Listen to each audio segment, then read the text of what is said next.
Hey everyone, it's the month of December and here's your dark ambient news.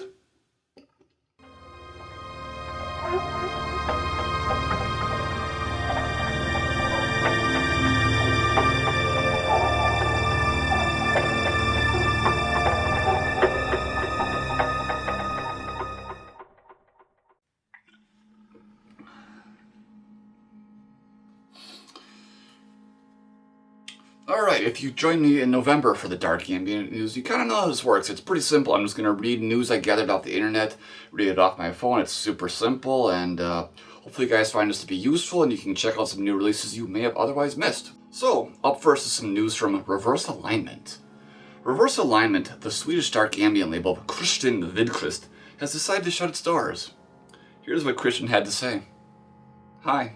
Earlier this year I decided to let this be the last active year of Reverse Alignment and Tides of Cluster. Due to the other priorities in life and the lack of time to put in the work with these labels, it was the right decision to make. During the years I have been fortunate to make new contacts with artists, labels, supporters, and customers that praise the labels and profoundly appreciate the music and service provided. Many thanks to all the artists. Without you, this would never have happened. You're the fundament of everything. Thanks to the labels and friendly contacts out there, you know who you are. With this said, future is to unfold. P.S. I'm doing a 40% discount throughout December.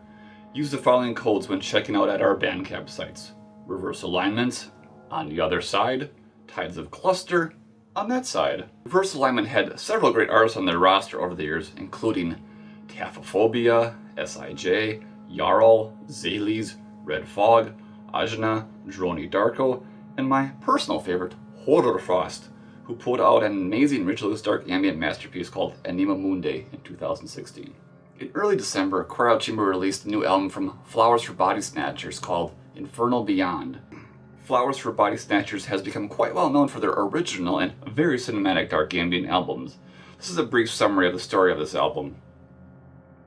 On the night of July 1st, 1971, Ravenfield Asylum, located in Fairhaven, Massachusetts, was consumed by fire, killing 68 of the 70 patients and staff. It is a night that has now defined the once peaceful town. The bodies of the patient and inmate Ernest Semenov and his treating psychiatrist, Dr. Richard Lankin, were never discovered. Ernest Semenov was committed by the state and declared criminally insane for the brutal occult-like murder of his wife and two daughters in 1968. The mysterious disappearance of Semenov and Dr. Lankin has since sparked fear and superstition in this small township. Persistent rumors surrounding the fire have only increased the town's paranoia that something darker and far more sinister happened that night, and that something unnatural and otherworldly now occupies the small town of Fairhaven, Massachusetts. I personally don't have a lot of experience listening to Flowers for Bodysnatchers, but this sounds like something I'd really enjoy, and I think it's definitely one I gotta check out. So definitely on my wish list for later on. Well, of course, some news from Cyclic Law then. Cyclic Law is releasing Svartsinn's classic masterpiece, Traces of Nothingness, which you may recall I reviewed in episode 4 of The Inner Sanctum. Here's what Cyclic Law had to say. For the first time on vinyl as a double LP in matte lemonade gatefold sleeve in standard black, as well as gray in black marble special edition, and also available as a limited digipack. Both formats include 4 bonus remixes by Lamiavox, Triari, Latum, and Gidya. Also features all new artwork by Dane Sora. The third offering from Norway's Svartsinn could be acknowledged as the end of a trilogy. The first opus, Devouring Consciousness, was an album containing stories made during what the artist explains as being some difficult and rough times. The second offering, Of Darkness and Recreation, was the process of trying to deal with these struggles and reflect on them. Traces of Nothing is simply the reaction, result in the path ahead in this ongoing, seemingly endless darkness.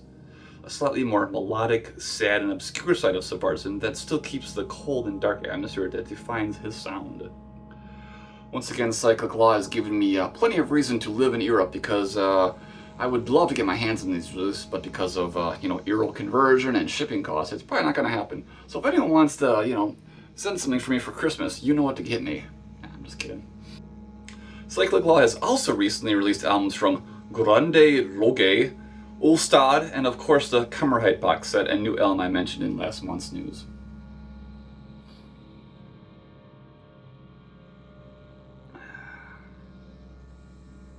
Fifth Tower Records from Italy has released the new album Stasis by Nihil Impulse.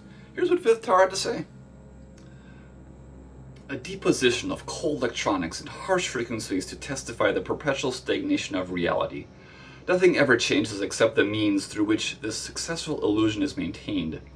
Stasis is an exploration in 7 chapters of the diagrams of the power mechanisms caging us in an invisible prison of civilization.